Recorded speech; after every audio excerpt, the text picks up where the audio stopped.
Hi all, ನಮಸ್ಕಾರ. Welcome to my channel. So ಇವತ್ತು ಮತ್ತೊಂದು ವಿಡಿಯೋ ಜೊತೆಗೆ ನಿಮ್ಮ ಜೊತೆ. ಸೊ ಇದು ಒಂದು ನನ್ನ ವರಮಹಾಲಕ್ಷ್ಮಿ ಹಬ್ಬ, ನಮ್ಮನೆಯ ವರಮಹಾಲಕ್ಷ್ಮಿ ಹಬ್ಬದ ಪ್ರಿಪ್ರೇಷನ್ಸ್ ಹೇಗಿತ್ತು ಅಂತ.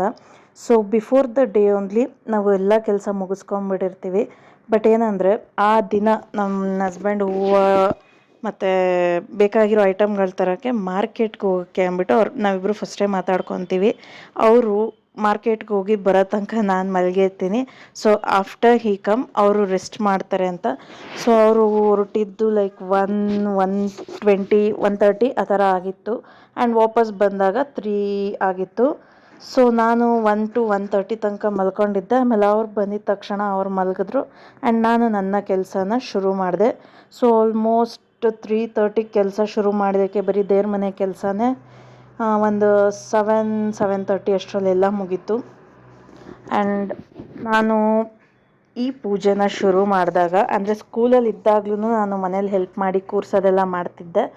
ಬಟ್ ಇದು ನಾವು ಮದುವೆ ಆದಮೇಲೆ ನಾನು ಸಪ್ರೇಟಾಗಿ ಶುರು ಮಾಡಿದ್ದು, ಮದುವೆ ಆದಾಗಿಂದನೂ ಮಾಡ್ತಿದ್ದೀನಿ.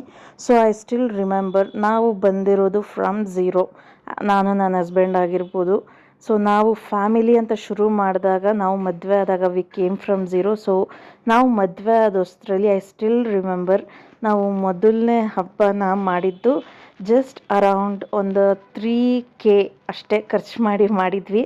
ಬಿಕಾಸ್ ನನಗೆ ಅವಾಗ ವ್ರತನ ಶುರು ಮಾಡಿದ್ರೆ ಆಲ್ ಓವರ್ ನನ್ನ ಲೈಫ್ ಟೈಮ್ ನಾನಿರೋ ತನಕನೂ ನಾನು ಕಂಟಿನ್ಯೂ ಮಾಡಬೇಕು ಅಂತ ಒಂದು ಏಮ್ ಇಟ್ಕೊಂಡು ಶುರು ಮಾಡಿದ್ದು. ನಾನು ಮಾಡಲೇಬೇಕು ಬಿಕಾಸ್ ನನಗೆ ಅದರಲ್ಲಿ ತುಂಬ ನಂಬಿಕೆ ಇದೆ. ನಾಟ್ ಓನ್ಲಿ ನಾವು ಮದುವೆಗೆ ಮುಂಚೆನೂ ಮಾಡ್ತಿದ್ದೆ. ಸೊ ಅದರಲ್ಲಿ ನನಗೆ ಆ ವ್ರತದಲ್ಲಿ ಒಂದು ನಂಬಿಕೆ ಇದೆ. ಸೊ ಹಂಗಾಗಿ ನಾನು ಮದುವೆ ಆದಾಗ ಅಂದ್ಕೊಂಡು ಶುರು ಮಾಡಿದ್ದು, ಪ್ರತಿ ವರ್ಷವೂ ಮಾಡ್ತೀನಿ ಅಂತ. ಸೊ ಇಲ್ಲಿ ತನಕ ಮಾಡ್ತಾನೇ ಇದ್ದೀವಿ. ಆ್ಯಂಡ್ ಫಸ್ಟು ಪೂಜೆ ಮಾಡಿದಾಗ ನಾವು 3,000 ಏನು ಖರ್ಚು ಮಾಡಿದ್ವಿ. ಇವತ್ತಿಗೆ ಆ ದೇವರು ನಮಗೆ ಒಂದು 30,000 ಖರ್ಚು ಮಾಡಿ ಆದರೂ ಆ ಪೂಜೆ ಮಾಡ್ಬೋದು ಅನ್ನೋ ಮಟ್ಟಿಗೆ ನಮ್ಮನ್ನು ಇಟ್ಟಿದ್ದಾರೆ. ಸೊ ಹಂಗಾಗಿ ನಾವು ಪ್ರತಿ ಸಲ ಪೂಜೆ ಮಾಡೋ ಟೈಮಲ್ಲಿ ನಾನು ಆ ದೇವ್ರನ್ನ ಕೇಳ್ಕೊಳ್ಳೋದು ಒಂದೇ, ಇಷ್ಟರಿಂದ ಇಷ್ಟಕ್ಕೆ ತಂದಿದೆಯಾ, ನಿನಗೆ ನಾವು ಬೆಳೆಯೋ ಖುಷಿ ಇದ್ದರೆ, ನಿನಗೂ ನಮ್ಮನ್ನು ಬೆಳೆಸೋ ಖುಷಿ ಇದ್ದರೆ, ನಮ್ಮ ನಿಸ್ವಾರ್ಥ ಮನಸ್ಸನ್ನು ನೋಡಿ ದಯವಿಟ್ಟು ನಮ್ಮ ಕೈ ಹಿಡಿ ಅಂತಲೇ ಕೇಳ್ಕೊಳ್ಳೋದು. ಸೊ ಪ್ರತಿ ವರ್ಷ ದೇವ್ರನ್ನ ಬರಮಾಡ್ಕೊಬೇಕಾದ್ರೆ ನಾವು ಬಿಫೋರ್ ಓನ್ಲಿ ನಾನು ಒಂಥರ ಅದೇನಂತಾರೆ ಮ್ಯಾನಿಫೆಸ್ಟ್ ಮಾಡ್ತಾ ಇರ್ತೀನಿ. ಏನಂದರೆ ಹಿಂಗೆ ಇರಬೇಕು, ಈ ಸಲ ಇದೇ ಥರ ಮಾಡಬೇಕು, ಇದೇ ಥರ ಕೂರಿಸ್ಬೇಕು, ಇದೇ ಥರ ಅದಕ್ಕೆ ತಯಾರಿಗಳು ನಡಿಬೇಕು ಅಂತ. ಆ್ಯಂಡ್ ಅದು ಕೂಡ ಈಡೇರುತ್ತೆ ಯಾವಾಗ್ಲೂ. ವಿ ಡೋಂಟ್ ನೋ ಆ ಟೈಮಿಗೆ ಹೆಂಗಾದರೂ ಸರಿ ನಮ್ಮ ಕೈ ಹಿಡಿಯುತ್ತೆ ಆ ದೇವರು. ನಾನು ಇನ್ನೇನು ನೆಕ್ಸ್ಟ್ ಮೂಮೆಂಟಲ್ಲಿ ಈ ವಾರ ಮಾಡೋಕ್ಕಾಗಲ್ಲ, ಇದೇನೋ ಪ್ಲ್ಯಾನು ನೆಕ್ಸ್ಟ್ ವಾರಕ್ಕೆ ಹೋಗಂಗಿದೆ ಅಂದ್ಕೊತೀವಿ. ಬಟ್ ಆ್ಯಸ್ ಸೂನ್ ಆ್ಯಸ್ ಹಂಗೆ ಅಂದ್ಕೊಂಡಿದ್ದ ತಕ್ಷಣ ಅದ್ರ ಸಂಜೆ ಇಲ್ಲಾಂದರೆ ಪೂಜೆ ಮಾಡೋ ಹಿಂದಿನ ದಿನ ಅಂತೂ ನಮ್ಮ ಕೈ ಹಿಡ್ದು ಬಂದೇ ಬರುತ್ತೆ. ಸೊ ಇದೊಂಥರ ಏನನ್ಬೋದು ಅಂದರೆ ಲೈಕ್ ಐ ಡೋಂಟ್ ನೋ ಎಷ್ಟು ಜನ ನಂಬ್ತಾರೆ, ಎಷ್ಟು ಜನ ನಂಬಲ್ಲ ಅಂತ. ಒಂಥರ ದೇವ್ರ ಮಹಿಮೆ ಇವೆಲ್ಲ. ಯಾಕಂದರೆ ಮಾಡಿಸ್ಕೊಬೇಕು ಅಂತ ಇದ್ದರೆ ಆ ದೇವ್ರು ಮಾಡಿಸ್ಕೊತಾಳ ತಾಯಿ, ಇಲ್ಲ ಅಂದರೆ ಕೊಡೋದೇ ಇಲ್ಲ ಹಂಗೆ. ಸೊ ನನ್ನ ಹಸ್ಬೆಂಡ್ ಯಾವಾಗಲೂ ಅಂತಿರ್ತಾರೆ, ನಮಗೆ 1 ಡೇ ಬಿಫೋರ್ ಅಥವಾ ಏನಾದರೂ ಅಡ್ಜಸ್ಟ್ ಆಗಿಲ್ಲ, ಇಲ್ಲ ಟೈಮ್ ಆಗ್ತಿಲ್ಲ ಅಂದಾಗ ಆ ದೇವ್ರು ಮಾಡಿಸ್ಕೊಬೇಕು ಅಂತಿದ್ರೆ, ನಮ್ಮ ಮನೆಗೆ ಬರಬೇಕು ಅಂತ ಇದ್ದರೆ ಬಂದೇ ಬರ್ತಾಳೆ, ತಲೆ ಕೆಡಿಸ್ಕೊಬೇಡ ಅಂತ. ಬಟ್ ಹಂಗೆ ಆಗುತ್ತೆ ಕೂಡ ಪ್ರತಿ ಸಲ. ಅದೊಂಥರ ಬ್ಲೆಸ್ಡ್ ಅಂತಲೇ ಹೇಳ್ಬೋದು. ಸೊ ನನಗೆ ಈ ವ್ರತ ಮಾಡೋ ಖುಷಿ ಹೆಂಗಿರುತ್ತೆ ಅಂದರೆ, ಎಲ್ಲ ಹಬ್ಬದಲ್ಲೂ ಖುಷಿ ಇರುತ್ತೆ. ಬಟ್ ಇದು ಮಾಡ್ಬೇಕಾದ್ರೆ ತಾಯಿ ಅಲಂಕಾರ ಮಾಡೋದ್ರಿಂದ ಹಿಡ್ದು ಲಾಸ್ಟಲ್ಲಿ ಆ ಪೂಜೆ ಮಾಡೋ ವೈಬ್ ಇದೆಯಲ್ಲ, ಅಲ್ಲಿ ತನಕನೂ ತುಂಬ ಅಂದರೆ ತುಂಬ ಎಂತೂಸಿಯಾಸಮಿಂದ ಮಾಡ್ತೀವಿ. ಆ್ಯಂಡ್ ಆ ದೇವ್ರನ್ನ ಕೂರಿಸ್ಬೇಕಾದ್ರಿಂದ ಹಿಡ್ದು ಆ ತಾಯಿನ ಪೂಜೆ ಮುಗಿಸೋ ತನಕನೂ ಕೇಳೋದು ಒಂದೇ, ಈ ವರ್ಷ ಹೆಂಗೆ ಬಂದಿದೆಯಾ, ಮುಂದಿನ ವರ್ಷ ನಮ್ಮ ಕೈ ಹಿಡ್ದು ಇನ್ನೂ ಅದ್ಧೂರಿಯಾಗಿ ಮನೆಗೆ ಬಾ ಅಂತ. ಸೊ ನಾವು ವರ್ಷ ಕೂಡ ಹಿಂಗೆ ಬರ್ಮಾಡ್ಕೊತೀವಿ ಅಂತ ಅಂದ್ಕೊತೀವಿ. ಸೊ ಅದೇ ಥರ ತಾಯಿನೂ ಬರ್ತಾಳೆ.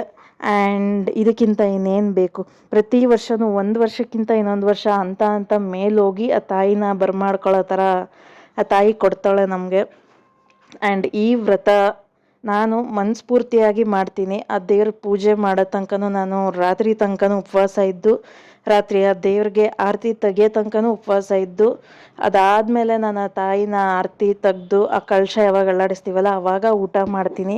ಸೊ ಎಲ್ಲೋ ಒಂದು ಕಡೆ ಇದೆಲ್ಲ ಮಾಡೋದ್ರಿಂದ ತಾಯಿ ಪ್ರತಿಫಲ ಕೊಡ್ತಾಳೆ ಅನ್ನೋ ನಂಬಿಕೆ, ಕೊಟ್ಟಿದ್ದಳು ಕೂಡ ಕೊಡ್ತಾನೆ ಇರ್ತಾಳೆ. ಸೊ ನಮ್ಮ ಮನೆ ವರಮಹಾಲಕ್ಷ್ಮಿ ಫೈನಲಿ ಹಿಂಗಿದೆ. ಸೊ ನಾನು ವರಮಹಾಲಕ್ಷ್ಮಿ ಪೂಜೆ ಮಾಡಿ ಅಷ್ಟೋತ್ತರಗಳು ಹೇಳಿ ಪುಷ್ಪಾರ್ಚನೆ ಮಾಡಿ ಅದಾದಮೇಲೆ ನಾನು ಎಲ್ಲ ಕುಂಕುಮಕ್ಕೆಲ್ಲ ಕರೆದು ಅದಾದಮೇಲೆ ಪೂಜೆನ ಮುಗಿಸೋ. ಸೊ ನೋಡ್ತಿದ್ದೀರಲ್ಲ ನಮ್ಮ ಮನೆ ವರಮಹಾಲಕ್ಷ್ಮಿ ಈ ಥರ ಇತ್ತು ಈ ಸಲ. ಈ ವಿಡಿಯೋ ನಿಮ್ಗೆ ಇಷ್ಟ ಆಗಿದರೆ ದಯವಿಟ್ಟು ನಿಮ್ಮ ಫ್ಯಾಮಿಲಿ ಫ್ರೆಂಡ್ಸ್ ಜೊತೆ ಶೇರ್ ಮಾಡಿ, ಲೈಕ್ ಮಾಡಿ ಆ್ಯಂಡ್ ಪ್ಲೀಸ್ ಸಬ್ಸ್ಕ್ರೈಬ್ ಮಾಡ್ಕೊಳ್ಳಿ. ಇನ್ನು ಒಳ್ಳೆ ವೀಡಿಯೋಸ್ ಜೊತೆಗೆ ಮುಂದೆ ಬರ್ತಾ ಇರ್ತೀನಿ.